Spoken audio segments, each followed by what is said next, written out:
안녕하세요. 선배들의 내공 따라잡기를 위한 다양한 정보를 제공하는 명품의 비밀 연구소입니다. 명품의 개발과 품질 개선을 위해 핵심 성능에 대한 여러 변수들 간의 관련성을 살펴보는 방법 중 대표적인 것이 회귀 분석입니다. 회귀 분석을 실행하기 위하여 미리 알아두어야 할 통계적 개념 가운데 제1종 오류와 제2종 오류라는 개념이 있습니다.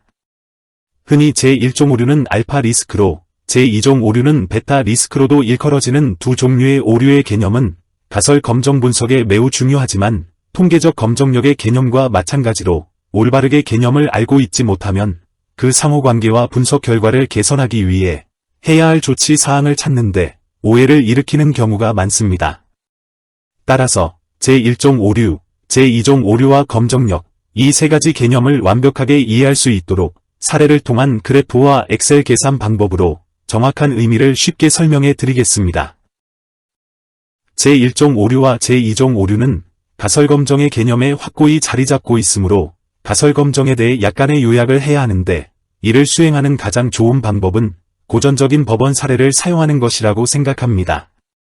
재판 중인 피고인은 증거재판주의 원칙에 입각하여 유죄가 입증될 때까지 무죄로 남아 있습니다. 그래서 피고는 무죄이다라고 하는 귀무가설을 먼저 설정해야 합니다. 그런 다음 가설검정을 통해서 대립가설인 피고는 유죄이다라는 것으로 주장할 수 있는 충분한 증거가 있는지 확인하는 순서로 진행합니다. 현실적으로 우리가 증거를 찾고 있는 것은 이 대립가설이므로 피고는 결백하다라는 귀무가설 관점으로부터 증거 수집 찾기가 시작됨에 유의하는 것이 중요합니다. 우리가 찾고 있는 증거와는 반대로 귀무가설은 앞서부터 사건이 있기 전에 있어왔던 그대로의 문제가 없는 결백한 상황입니다. 우리는 이 사건에서 그 사람이 결백하다는 가정에서 시작하고 그 사람이 유죄라는 것을 보여줄 수 있는 충분한 정보가 있는지 그리고 문제가 없는 결백한 상황이 되는지 판단하는 과정을 가설검정이라고 합니다. 먼저 그 사람이 실제로 유죄가 아닌 경우를 고려해 보겠습니다. 재판을 시작하는 시점에서는 그 사람이 유죄인지 아닌지는 결코 알 수 없습니다. 판사가 유죄가 아니다라고 선고하면 이 사람이 유죄가 아니라고 가정해 보겠습니다. 그리고 실제 상황에서 유죄가 아닌 상황을 그림의 푸른색 박스와 같이 지정할 수 있습니다. 그런 다음 법원에서 유죄가 아니라고 선고하면 푸른색 박스의 왼쪽 영역인 옳은 결정 박스에 해당됩니다. 그런데 이 사람이 실제로는 무죄인데도 법원에서 유죄라고 선고하면 푸른 박스의 오른쪽 영역인 제1종 오류에 해당됩니다. 그리고 아래쪽으로 실제 상황에서 유죄인 빨간색 박스를 그림과 같이 지정할 수 있습니다. 그런 다음 법원에서 유죄라고 선고하면 빨간색 박스의 오른쪽 영역인 옳은 결정 박스에 해당됩니다. 그 사람이 유죄인데 법원의 결정이 그 사람은 유죄가 아니라고 했을 때는 빨간색 박스의 왼쪽 영역인 제2종 오류에 해당됩니다. 이는 법정에서나 통계적 가설검정을 수행하는 경우나 마찬가지로 결과로서 가능한 4개의 발생 가능한 영역을 나타냅니다. 가설에서 알파 값이 주어지면 이를 유의 수준이라고도 하며 유의성 검정에서 볼 수 있듯이 실제로 분석하는 사람이 0.01, 0.05, 0.1과 같은 필요한 값으로 설정할 수 있습니다. 이는 증거를 얼마나 엄격하게 다루는가에 따라 달라집니다. 유의 수준을 기준으로 귀무가설을 기각하고 이 사람을 유죄로 선언합니다.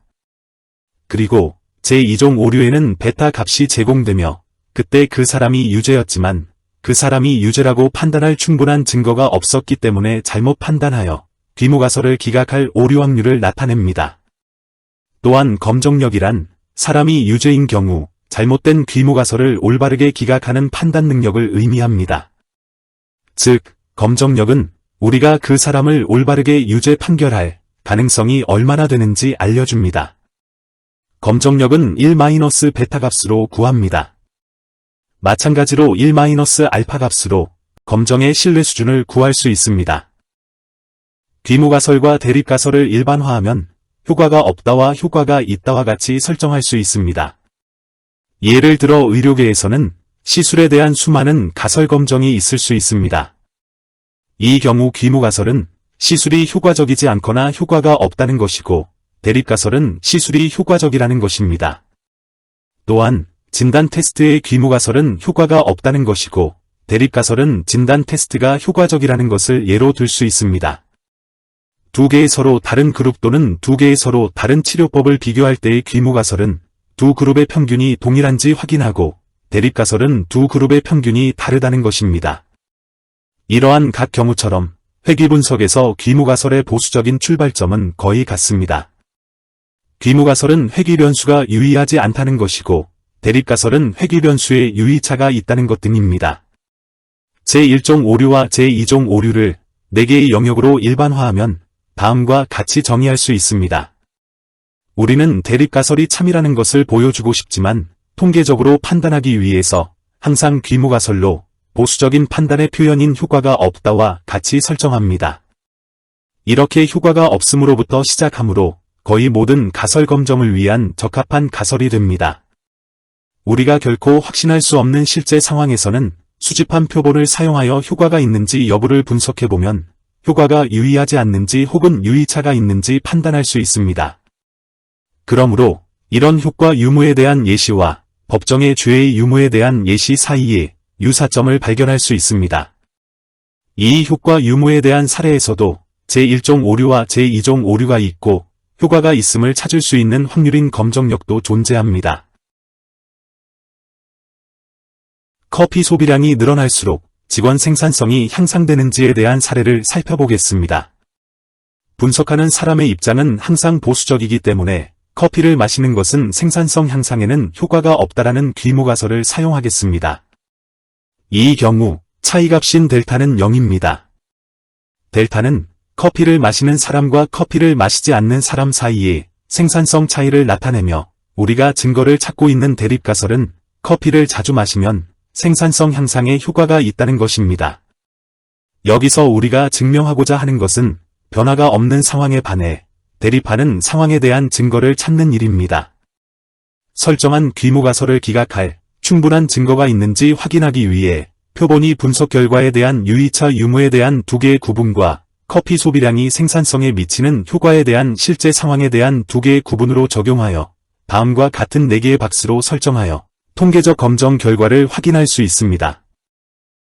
이번에는 제1종 오류와 제2종 오류가 발생할 확률이 실제 표본 분포의 어떤 부분을 의미하는지 살펴보겠습니다. 우리는 커피를 마시는 것은 생산성 향상에는 효과가 없다는 귀무가설을 세웠습니다. 이 귀무가설은 오른쪽의 가설 검정 박스들 중에서 위쪽에 있는 긴 푸른색 박스인 귀무가설이 참인 영역으로 그래프로 그려보면 다음과 같이 표현할 수 있습니다.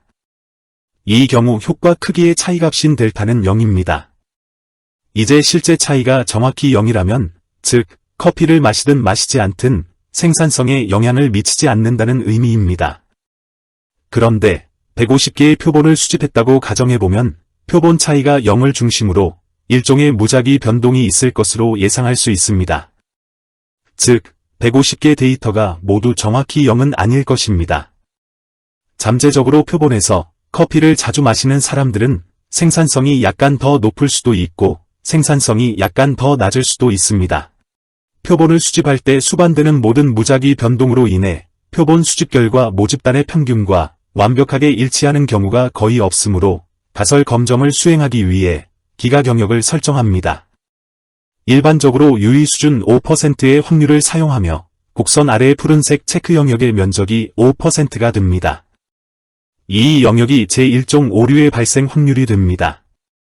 그리고 이 부분은 오른쪽 가설 검정에서 참으로 정의한 푸른 영역의 오른쪽 박스에 해당하며 이 푸른색 체크 영역 역시 실제로 귀무가설이 참인 영역입니다. 이는 기본적으로 표본 평균값이 0에 비해 너무 큰 값으로 나타나는 부분을 의미합니다. 극단적으로 말하면 이 푸른색 체크 영역의 검정값이 위치하여 있다고 가정하면 귀무가설을 기각하겠지만 실제 참인 가설을 기각하는 것이라는 것을 잊지 마십시오. 다만 그것은 우리가 귀무가설이 참이라고 할 확률을 5%로 허용하는 것과 거의 같습니다. 그러나 검정을 위해 지금 당장은 이러한 제1종 오류만큼은 감수해야 하는 것입니다.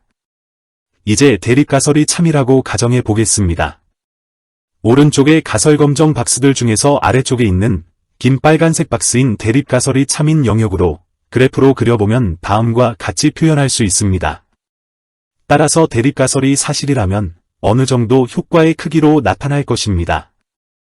여기서 효과의 크기 델타는 커피를 자주 마시는 사람과 커피를 마시지 않는 사람의 생산성의 차이입니다. 따라서 실제로 생산성이 증가했다면 이 빨간색 곡선은 어딘가에 존재해야 합니다.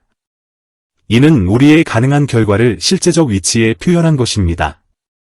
이처럼 표본이 값들은 정확히 0으로만 나타나지 않으며 실제로 표본이 중심은 델타만큼 떨어져 있는 위치에 있습니다.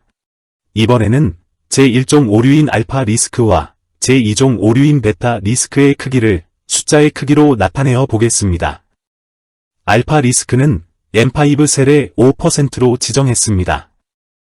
알파 리스크 값이 지정한 곡선 아래 면적 5%가 되는 X축의 위치를 기각치라는 이름으로 사용합니다.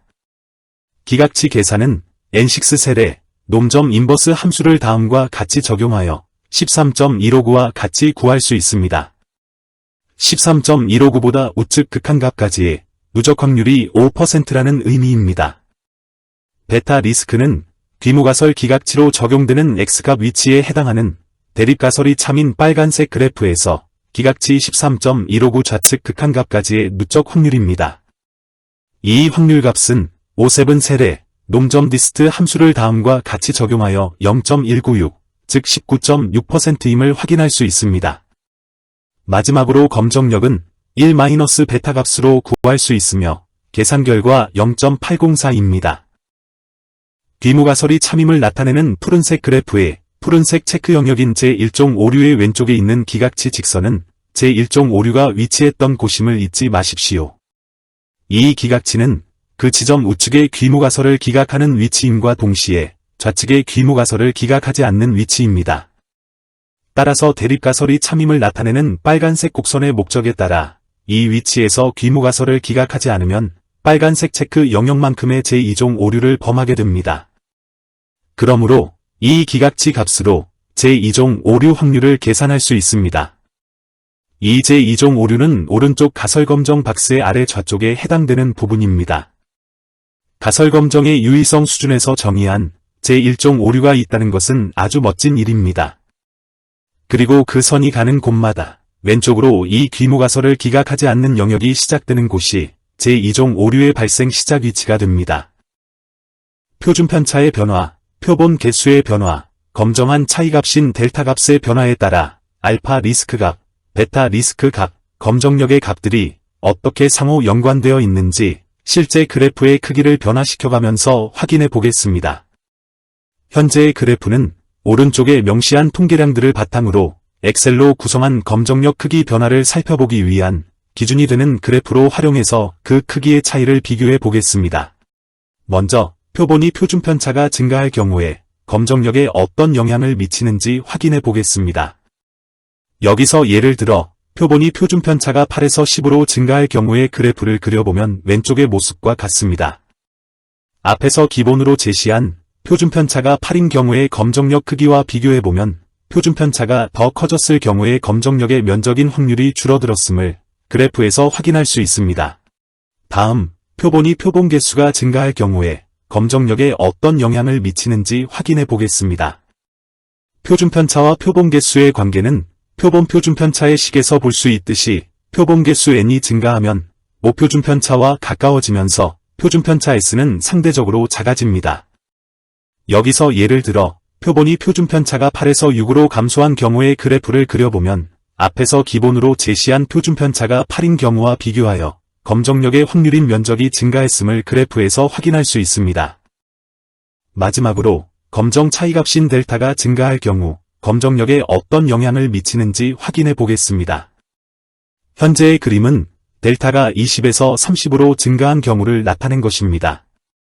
앞에서 델타 20인 경우와 비교하여 검정력의 확률인 면적이 증가했음을 그래프에서 확인할 수 있습니다. 오늘은 가설 검정 분석에 매우 중요하지만 통계적 검정력의 개념과 마찬가지로 올바르게 개념을 알고 있지 못하면 그 상호관계와 분석 결과를 개선하기 위해 해야 할 조치 사항을 찾는데 오해를 일으키기 쉬운 제1종 오류와 제2종 오류의 의미와 검정력에 대하여 숫자와 그래프로 검정력에 미치는 영향을 이해하기 쉽게 설명드렸습니다. 오늘 내용이 명품을 기획하고 계신 여러분께 도움이 되셨다면 구독, 좋아요 버튼을 꼭 눌러주시고 알람 설정도 부탁드립니다. 직장 선배들의 내공을 따라잡을 수 있는 더욱 좋은 명품의 비밀 에피소드로 보답하겠습니다. 지금까지 시청해 주셔서 감사합니다.